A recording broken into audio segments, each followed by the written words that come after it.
আসসালামু আলাইকুম এভরিওয়ান, কি অবস্থা সবার, কেমন আছেন? আজ আপনাদের সাথে আবারও একটি কেকের রেসিপি নিয়ে চলে এসেছি।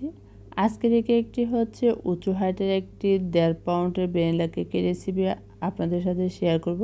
আশা করছি আমার আজকের পুরো কেকের ডেকোরেশন সহ পুরো কেকটা ভালো লাগবে। চলুন তাহলে শুরু করি। প্রথমে এখানে একটি বাটির মধ্যে রুম টেম্পারেচার থাকা 3টি ডিম নিয়েছি। আর ডিমটা যদি ফ্রিজে থাকে অবশ্যই কিন্তু আধা ঘন্টা আগে বের করে রাখতে হবে। এখন ডিমটাকে আমি 1 মিনিটের মতো বিট করে নিচ্ছি। যখন এরকম ফেনা হয়ে আসবে তখনই এর মধ্যে চিনিটা অ্যাড করে দিচ্ছি। আর চিনিটা এখানে আমি নিয়েছি 1/4 কাপ করে 2 বার। আমি 2/4 কাপ চিনি ব্যবহার করেছি। প্রথমে আমি চিনিটা ব্যবহার করেছি, পরে আমি বিট করে আবারও চিনিটা দিয়েছি। 2/4 কাপ চিনি এখানে ব্যবহার করেছি। আর মিষ্টিটা সম্পূর্ণ আপনাদের টেস্ট অনুযায়ী কম বেশি ব্যবহার করবেন। এখন আমি কিছুক্ষণ বিট করে নিয়ে সাইডের অংশটা নামিয়ে বিট করে নেব। যতক্ষণ পর্যন্ত চিনিটা গলে ডিমটা সাদা ক্রিমের মতো হয়ে যাবে ততক্ষণ পর্যন্ত বিট করে নিতে হবে। আমার এই ডিমটা বিট করা হয়ে গেছে। বিটারটা অফ করে আপনাদেরকে দেখিয়ে দিচ্ছি। দেখুন কতটা পারফেক্টভাবে বিট করা হয়েছে। এর মধ্যে 1.5 চা চামচ দিয়ে দিচ্ছি ভ্যানিলা এসেন্স। তার সাথে দিয়ে দিচ্ছি 2 টেবিল চামচ রান্নার তেল। সব কিছু দেওয়ার পর আমি লো স্পিডে 10 সেকেন্ডের মতো বিট করে মিশিয়ে নিচ্ছি। মিশানো হয়ে যাওয়ার পর বিটারটা অফ করে খুলে নিচ্ছি। একটি কাঁটা সরিয়ে রেখে দিচ্ছি। তারপরে একটি চালের মধ্যে নিয়ে নিচ্ছি 2/4 কাপ ময়দা। 1 টেবিল চামচ দিয়ে দিচ্ছি কর্নফ্লাওয়ার। 1 টেবিল চামচ দিয়ে দিচ্ছি গুঁড়ার দুধ। গুঁড়ার দুধটা চেষ্টা করবেন কেকের মধ্যে ব্যবহার করতে, তাহলে টেস্টটা খুব ভালো আসে। এর মধ্যে দিয়ে দিচ্ছি 1 চা চামচ বেকিং পাউডার। 1/2 চা চামচ করে 2 বার দিয়েছি। 1/4 চা চামচ দিয়ে দিচ্ছি বেকিং সোডা। 1/4 চা চামচ লবণ দিয়ে সবগুলো শুকনো উপকরণ চেলে নিচ্ছি। আর এই শুকনো উপকরণগুলো আমি এখন ব্যাটারের মধ্যে অল্প অল্প চেলে মিশিয়ে নিচ্ছি। আর এই শুকনো উপকরণগুলো কিন্তু খুবই স্মুথভাবে মিশিয়ে নিতে হবে। আপনি একটু ভিডিও স্ক্রিনে দেখে নেবেন আমি কত আলতোভাবে কত আস্তে করে মিশিয়ে নিচ্ছি। আর এভাবেই কিন্তু ব্যাটারটা মেশাতে হবে, না হলে কিন্তু কেকের ব্যাটারটা নষ্ট হয়ে যাবে। কিছুটা মিশিয়ে নেওয়ার পর এর মধ্যে 1 চা চামচ ভিনেগার দিয়ে দিচ্ছি।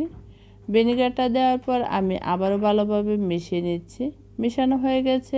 এখনই আমার ব্যাটারটা পুরোপুরি রেডি হয়ে গেছে দেখুন। আর এই ব্যাটারটা কিন্তু ঠিক এরকমই হবে। আমি আপনাদেরকে একটু প্যাচুলার দিয়ে দেখিয়ে দিচ্ছি আমার এই ব্যাটারটা কিন্তু কতটা স্মুথ হয়েছে। আমি এখানে একটি 5 ইঞ্চি মোল্ড আর একটি 6 ইঞ্চি মোল্ড নিয়েছি। আর আমি এখানে কাগজ দিয়ে তেল ব্রাশ করে নিয়েছি। যেহেতু আমার উঁচু হাইটের কেকটা বানাবো তাই এখানে আমি 5 ইঞ্চি মোল্ড আমার কাছে একটি ছিল, তাই এখানে 5 ইঞ্চি মোল্ড আর 6 ইঞ্চি মোল্ডের মধ্যে কেকটা বেক করে তারপর সমান করে কেটে নিব। প্যানটাকে প্রিহিট করে তারপরে আমি 25 মিনিট বেক করে নিয়েছি। 25 মিনিট পর আমি চুলা থেকে নামিয়ে ঠান্ডা করে তারপরে কেকটা সমান করে কেটে নিয়েছি। এখন আমি এই কেকটি স্লাইস করে প্রতিটা কেক কেটে নেব। আর কেকটা দেখুন মাশাআল্লাহ কতটা সফট হয়েছে। যেহেতু আমার ভিডিওটা অনেক বড় হয়ে গিয়েছিল তাই আমি চুলার মধ্যে বেক করাটা দেখাইনি। আর আমার চ্যানেলে কিন্তু অনেকগুলো চুলায় তৈরি কেকের রেসিপি আছে। আপনারা চাইলে সেই ভিডিও লিঙ্কটা আমি এই ভিডিও ডেসক্রিপশন বক্সে দিয়ে রাখবো, আপনারা এক নজর দেখে নেবেন।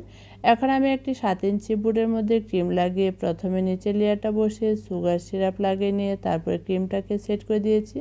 আর ক্রিমটা কিন্তু আমি সেট করার আগে সুগার সিরাপটা যেটা লাগিয়েছি এটা কিন্তু আমি গুঁড়ার দুধ দিয়ে তৈরি করে নিয়েছি। তারপরে এভাবে করে প্রতিটা লেয়ারের মধ্যে সুগার সিরাপ আর ক্রিমটাকে সেট করে দিয়ে একে আমি এখানে টোটাল কিন্তু 4টি লেয়ার দিয়েছি। প্রথমে আমি 3টি লেয়ার দিয়ে ক্রিমটাকে সেট করে উপরের সাইডের অংশ ক্রিমটাকে সমান করে তারপরে উপরের লেয়ারটা বসিয়ে দিচ্ছি। এখন আমি 10 মিনিটের জন্য ফ্রিজে রেখেছিলাম, ফ্রিজ থেকে বের করে নিয়েছি। তারপরে পুরোটা আমি ফাইনাল কোটিং করে নিয়েছি। আমি যেহেতু আজকে ভ্যানিলা কেক বানাচ্ছি তাই এখানে ক্রিমটাও কিন্তু ভ্যানিলা নিয়েছি। এখন উপরে ক্রিমটাকে সেট করে দিয়ে সাইডেও কিন্তু ক্রিমটা সেট করে দিব। তারপরে আমি একটি স্ক্র্যাপারের সাহায্যে কেকটা ভালোভাবে ফিনিশিং টেনে নিচ্ছি। সমান করে খুব ভালোভাবে আলতোভাবে ফিনিশিংটা নিতে হবে। উপরেও কিন্তু আমি ভালোভাবে ফিনিশিংটা দিয়েছি। এভাবে করে কেকটা এখন ফিনিশিং দেওয়া হয়ে গেছে। তারপরে এখানে আমি একটি প্যালেট নাইফের মাথার মধ্যে কিছুটা বেগুনি কালার নিয়েছি। তারপরে এখানে সাইডে আমি এই বেগুনি কালার শেড দিয়ে বর্ডার দিয়ে দিচ্ছি। বেগুনি কালার শেড দিয়ে বর্ডারটা দেওয়ার কারণে সাদা আর বেগুনি কম্বিনেশনে কিন্তু আজকের এই কেকের লুকটা খুবই সুন্দর হবে। এখন আমি এখানে একটি প্যাচুলার দিয়ে সাইডে ডিজাইনটা করে নিচ্ছি। আর সাইডের ডিজাইনটা কিন্তু সামনাসামনি লুকটা মাশাআল্লাহ খুবই সুন্দর হয়েছে। এখন প্যাচুলারটা মুছতে আমি উপরের ডিজাইনটাও করে নিচ্ছি। আজকের এই কেকের ডিজাইনটা এভাবে করে নিচ্ছি।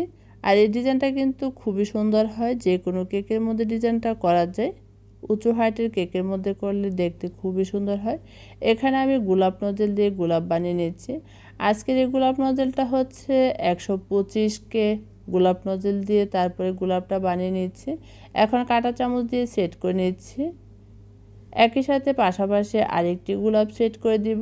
আমি উপরে দিয়েছি 2টি গোলাপ আর নিচে সাইডে দিব একটি গোলাপ। এখন আমি পাতার নজেল দিয়ে পাতা দিয়ে দিচ্ছি। আর পাতাও কিন্তু হোয়াইটের মধ্যে দিয়েছি। আর গোলাপ নজেলের যে পাতাটা দিয়েছি সে পাতাটাও কিন্তু 59 নাম্বার নজেলের দিয়ে পাতাটা দিয়েছি। তারপর অফ ক্যামেরা আমি লেখাটা লিখে নিয়েছি। আমার কারণবশত ভিডিওটা অফ হয়ে গিয়েছিল। এখন দেখুন এই কেকের ওজন হয়েছে 1.5 পাউন্ড বুটের ওজন বাদ দিয়ে। আজকের এই কেকের ফাইনাল লুকটা কেমন হয়েছে অবশ্যই আমাকে কমেন্ট করে জানাবেন। আবারও দেখা হবে অন্য কোনো নতুন রেসিপি নিয়ে। সে পর্যন্ত ভালো থাকবেন। আল্লাহ হাফেজ।